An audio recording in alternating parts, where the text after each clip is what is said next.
Yes.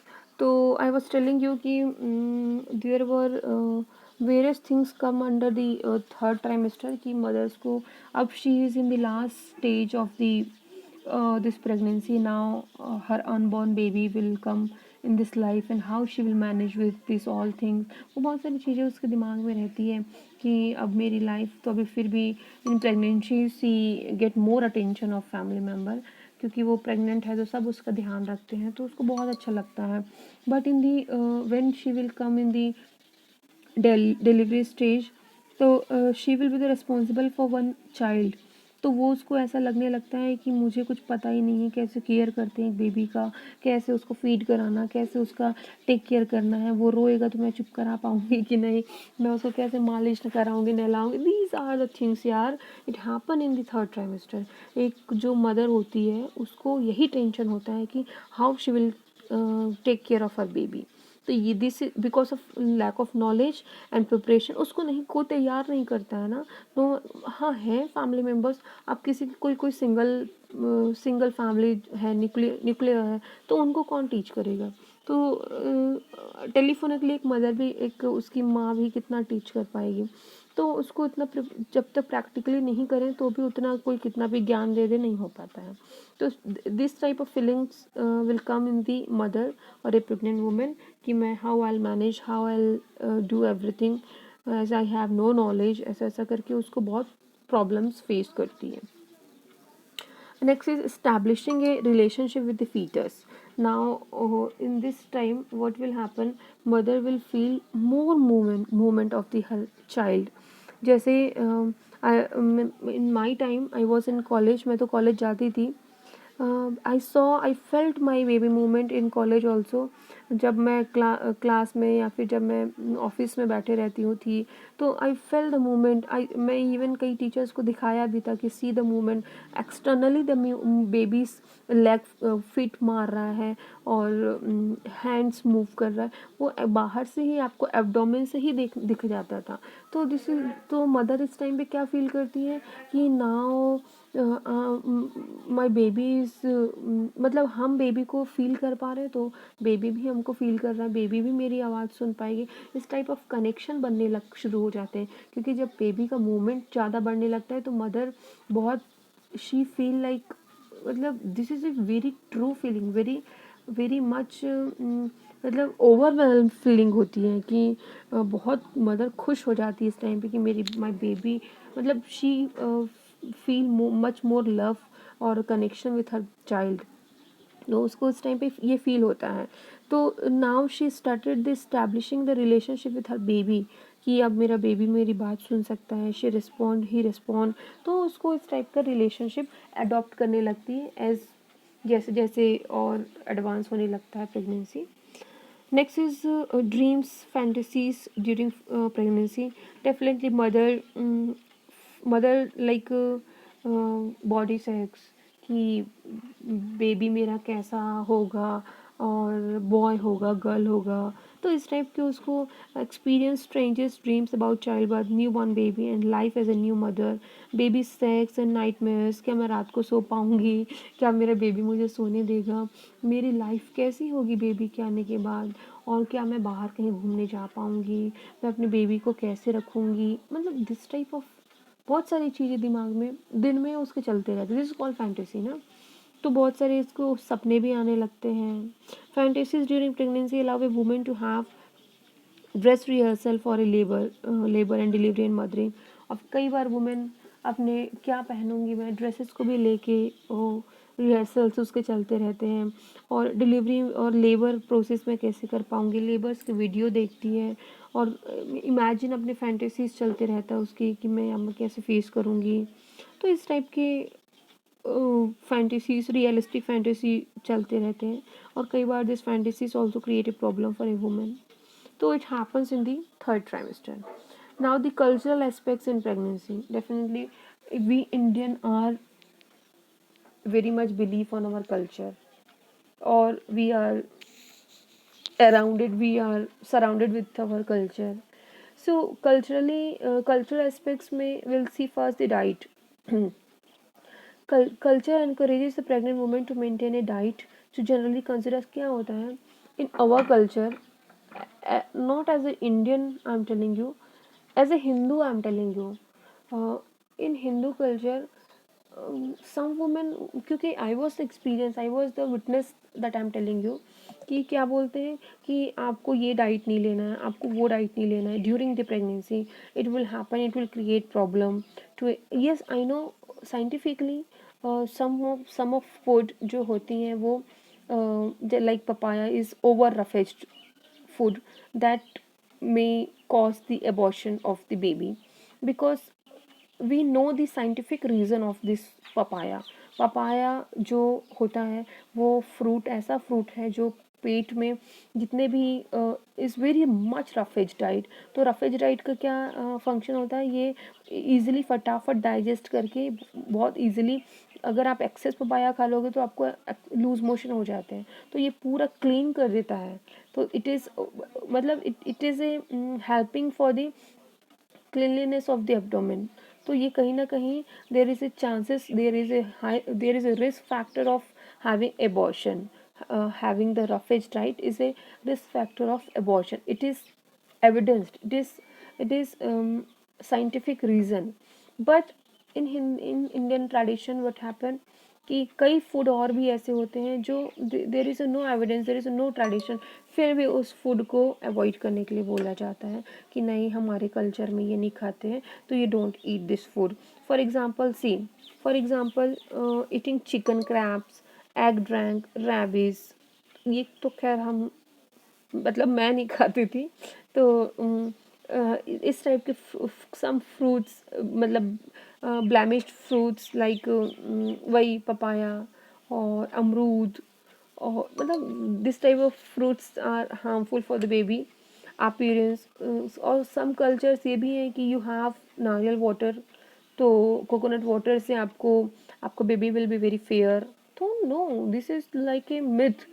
मैंने आपको एक दिन पढ़ाया भी था मिथ क्या क्या है, तो don't believe on myth, go with the scientific and evidence proof things in the ओबीजी, जो जिससे आप क्लियर रहोगे।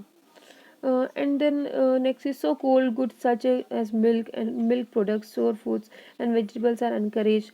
Hot foods such as chilies, ginger, animals products are believed to cause miscarriage. See, exactly it happens, but chilies is it is believed that कि when you will have chili, मिर्ची खाओगे तो baby को भी मिर्ची लगेगी, या हो सकता है, it would be right, but I what I felt in my pregnancy was during the lactation, if I had much chili, अगर मैं ज़्यादा चिली लूँगी तो that comes in the my breast milk and it if affect the babies, whatever I will had in I will eat, that all comes in my milk, and baby also can have that taste, इसलिए whatever means there is a limited food in the after delivery, because baby जो होता है वो milk लेता है, वो milk is prepared by me only, तो whatever I will have, जो भी मैं खाऊंगी वही टेस्ट मिल्क में आता है, and it is fact, I because I have suffered all this, इसलिए I am telling it is fact. तो so this was the about the diet in the culture. And next is activity and rest. क्या होता है in our culture, some people say कि take rest in the pregnancy, some of the women say don't rest, be active in pregnancy, आपने ये दोनों चीज़ सुना होगा, ठीक है। तो अलग अलग कल्चर में अलग अलग धारणाएं हैं, अलग अलग देयर थिंकिंग है। Must cultural encourage most culture encourage a pregnant woman to maintain normal activities excluding strenuous work or heavy work during the pregnancy, or norms for sexual activity during pregnancy are more variable, ranging from no change to strict prohibition of sexual intercourse to the second half of pregnancy. In the first, मैंने भी आपको पढ़ाया था, in the first trimester and the last trimester try to avoid the sexual activity, and you can have the activity in the second trimester, that is very safe. And some women feel, some of the culture says normal activities will be continue of a pregnant woman, or heavy work Heavy activity should be avoided, definitely it should be avoided, because somewhere it jerks the body. Heavy activity नहीं करना है, but normal activities should be normal, और वो it should be in the proper way, और रोज़ होना चाहिए. Postpartum period is characterized by more restriction. Exactly. Postpartum period is more restriction. Why? Because postpartum is a period in which a baby comes out in the world, or mother will have to give breastfeed. इसीलिए mother postpartum period is characterized by more restrictions. इसमें क्या होता है, most culture encourage a period for rest. कई woman, कई family बोलते हैं कि mother you just take the rest, पूरे टाइम आप सो, will take care of the baby, but some as long as 40 days तक उनको रेस्ट करने के लिए बोलते हैं. इसलिए सब अपने मायके भेज देते हैं कि जाओ तुम, you take rest till 40 weeks, till 40 days to your home town, to your birth place, भेज देते हैं. Some culture regard the postpartum woman as unclean and prohibit her participation in religious activity. और even ये भी बोला जाता है कि आप अपने religious activity से थोड़ा दूर रहो, क्योंकि इस टाइम को बहुत ही अनहाइजीनिक माना जाता है. प्रेयर के लिए आप नहीं जा सकते हो, यो अनक्लीन माना जाता है. तो आपको रेस्ट्रिक्शंस रहता है कि you can not do the religious activity, you can not participate in puja path. तो इस टाइम को दूर रखा. देर इज ये, this is only the cultural effects. There is usually provision for a ritual cleansing for both mother and infant at the end of the confinement period. एक confinement period होता है 40 days का, और a month का, एक महीने का होता है.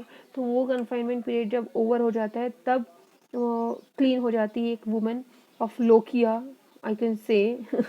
Lochia, I teach you what is lochia. Lochia एक secretion of blood, secretion of menses, you can say secretion of collected blood out from the body, like period, you can say. It comes till the 20 days. तो इसीलिए this period is called unclean और unhygienic for a woman. तो इसलिए culturally religious activity avoid करते हैं. Next is preparation for birth. Preparation for actual birth में include intensive preparation of the house, actual physical preparation of the mother through specific exercises, religious practices और diet. जैसे अब आ गया उसका and time, उसका delivery date, उसका EDD, उसी month में उसको बहुत सारे रिलीजियस एक्टिविटी करने के लिए बोलते हैं ताकि सब पीसफुल हो जाए. एक्सरसाइज, हैवी एक्सरसाइजेस करने के लिए बोलते हैं ताकि उसका नॉर्मल डिलीवरी हो जाए. Because I did all this things, इसलिए मैं बता रही हूँ. Diet, take access diet so that during the labour आपके पास एनर्जी हो सके. ये सब मैंने फेस किया, ये सब मुझे कहा गया था. Some culture views preparation in advance of the. कई कल्चर ऐसे होते हैं कि पहले से ही एडवांस में उनका रूम प्रिपेयर हो जाता है, और बहुत सारी एक्टिविटीज़ शुरू हो जाते हैं, रूम रेडी हो जाता है चाइल्ड के अकॉर्डिंग. तो this happens in some culture. Cultural assessment, ये देखो, these are the some questions. By asking the women you can have the, you can understand. जैसे आप ये question, how will you and your family prepare the body for the baby, sorry, questions to have the nurse understand the family belief. इससे आप एक family के belief, उसके care को आप समझ सकते हो कि वो कैसा ध्यान रखेंगे, उसकी क्या सोच है. तो ये सारे क्वेश्चंस पूछ के you can be easily assess A culture belief of a woman. So this was all about the now one more is here, cultural negotiation. Cultural negotiation also involves sensitivity to specific concern. Example, nurse must be aware. जैसे एक nurse अगर एक मुस्लिम का delivery करा रही है, तो there are some Islamic rules regulation. तो as a nurse we have to respect everyone's society, everyone's culture. हर का कल्चर हम, हर लोग का कल्चर हम रिस्पेक्ट करते हैं. तो हर कल्चर को नेगोशिएट करना है, और जो बेनिफिशियल है will do that things. Okay, so this was all about the socio-cultural aspects in pregnancy. If any doubt you can ask me anytime. And one more thing students, so this was the all about the antenatal unit. अगर पूरा syllabus देखो आप फटाफट, कुछ भी doubts होता है तो मुझे इमीडिएटली रिस्पॉन्ड करो इन क्लास. और क्लास के बाद भी अगर आप 3 बजे के बाद फ्री होते हैं तो आप मुझे एक व्हाट्सअप कर दें, मैं वो लेक्चर आपको डील कर दूँगी. अगर कुछ टॉपिक छूट रहा है तो then will have one test. I prepared already MCQs. जैसे ही ये हुआ finish, tomorrow itself I will take. Okay. Thank you so much once again.